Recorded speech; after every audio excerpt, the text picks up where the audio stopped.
Assalamu alaikum wa rahmatullahi wa barakatuh. I hope you're doing good and I hope you're doing well. So welcome back, and today I'm doing something different, and I will be helping you to gain knowledge. And the topic of today is emergency triaging and treatment. It's basically emergency triage and assessment treatment, ETAT. So this is like you've been found with accidents and you don't know what to do, and by you coming here I'm going to be showing you some of the easiest steps you can be able to do when you've been found with an emergency, and you can be able to help a person to get to the hospital before that person bleeds to death or the person is not breathing well. So we will be, how can you able to triage? Everyone in life, everyone can do triaging, be it the watchman, be it the secretarian, be it the medics, be it, everyone can do the triaging. It doesn't necessarily mean that you need to do the triaging. So the triaging, though, that there are some of the people whereby they need attention for the triaging to be made, and what I call is I abbreviate to 3 TPM MOB. The 3T is temperature. A child who is the normal range of temperature is 36.7 to 37.2. That's according to the WHO, right? So if you see the child has low temperatures or the child has high temperatures, which the high temperatures can go to seizures, take note. The second one is that trauma. If the child has any surgical conditions, you need to triage faster. And the other one is that tiny baby. A tiny baby less than 2 months is likely to deteriorate faster than a child who is 10 years. That's obvious, right? And the P, we come to the P. The first thing is pallor. Pallor is known as paleness. The paleness, now how you can be able to sort it out is that you check for the capillary refill. How can you be able to check for the capillary refill? You hold the baby's hands or the child's hands and press the nail bed. When you've pressed the nail bed, if you just count 1, 2, 3, you hold your hand up. Then if you see then you say 3, 2, 1.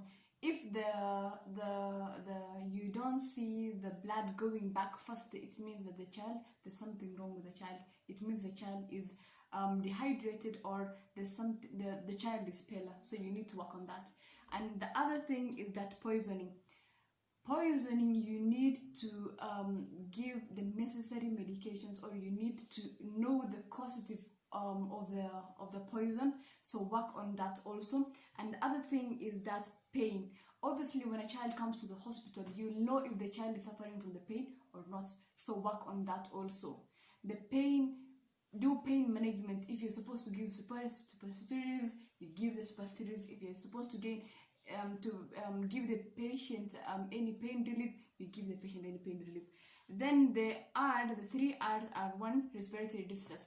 When a person is having any respiratory distress, you can know when the person is having difficulty in breathing, or the chest movement is not going voluntary, they're going involuntarily, so you need to work on that. Then the restlessness, you can know if the child is having any restlessness, so work on that also. And malnutrition, you can know the kwashiorkor or marasmus. You can know through the hair discoloration of the hair. You can know through the oedema of both the feet, so know where the patient is suffering from.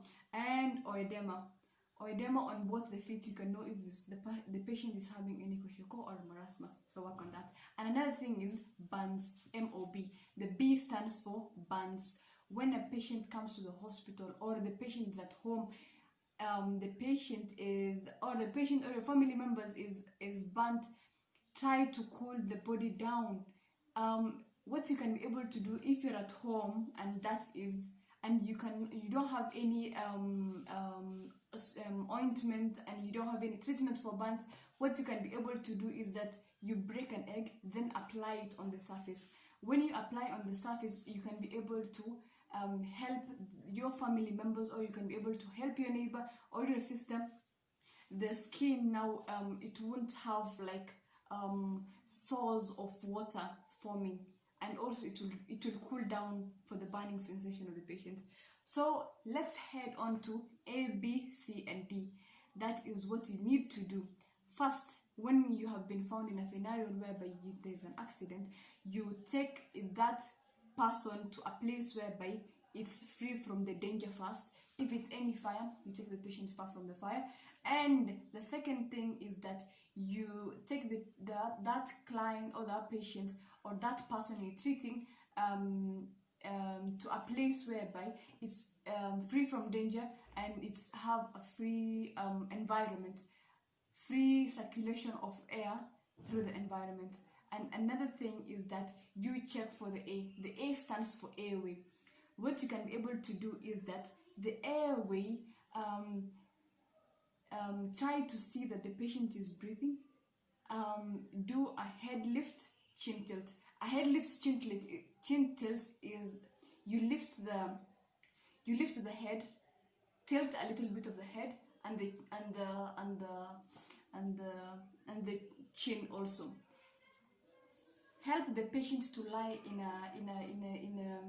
in a flat area whereby the breathing can be easier, and also you can know the patient is. The B stands for the breathing. How can you know the patient is breathing?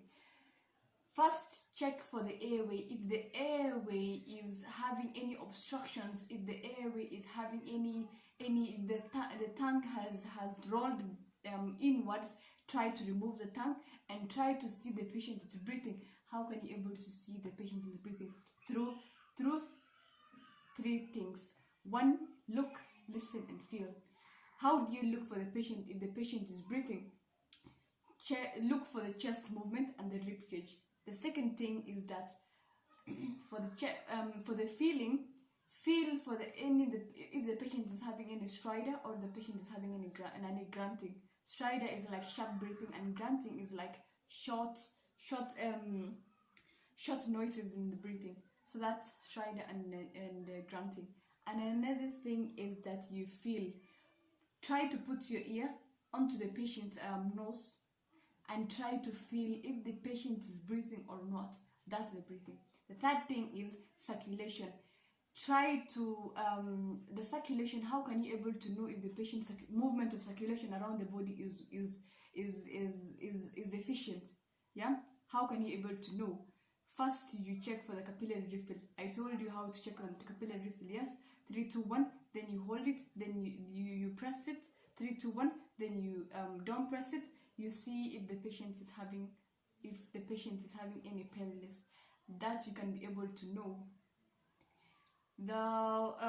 What else? The fourth one is that among the circulation there is coma and convulsion. How can you able to know if the patient is convulsing or in coma?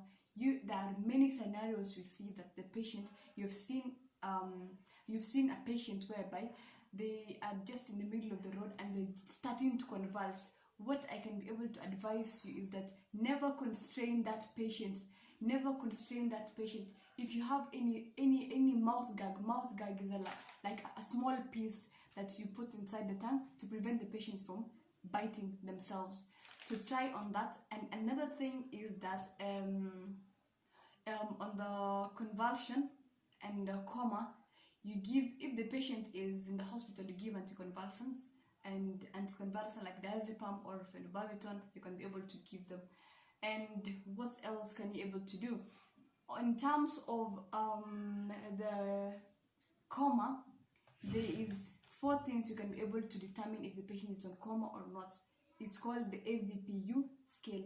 Alertness, AV. V is the voice. Then P is the pain, and U is the unconscious. If the patient is responding to voice and is unconscious, that patient is lethargic. so you need urgent treatment. And the fourth thing is that dehydration. How can you know if the patient is dehydrated?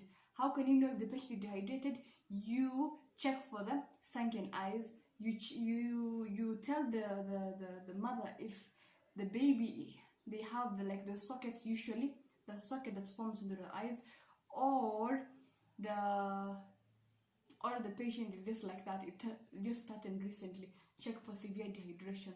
Then check for lethargic. The patient is alert, is responds to voice but is unconscious. That's lethargic. And another thing is that sunken fontanelle. Fontanelle is what we call, like, you see the babies they usually have a soft spot inside in the scalp. That is what we call a fontanelle. If you see the patient, the baby's head, the fontanelle is downwards, it has bulged, that is a sign of severe dehydration. And another thing is that you check for skin pinch. Usually you check through the abdomen. It's very painful, but you need to check for it. You can be able to do like a skin pinch. You hold your skin pinch, then you pinch the skin, then you hold it, then you release. After you've released it, check the amount of time which is going back. If the skin is going back slower, know that patient is there's some sort of dehydration, because most of the skin and the fluid has gone to the circulation. And yes, that's the end of the video, and I hope you benefited one or two things. I hope so. So those are the 4 things you need to check: airway, breathing, circulation, and dehydration. If you'll be able to do all those 4 things before the ambulance comes, you can be able to save a patient's life. Work on that. And yeah, until the next video, assalamu alaikum wa rahmatullahi wa barakatuh.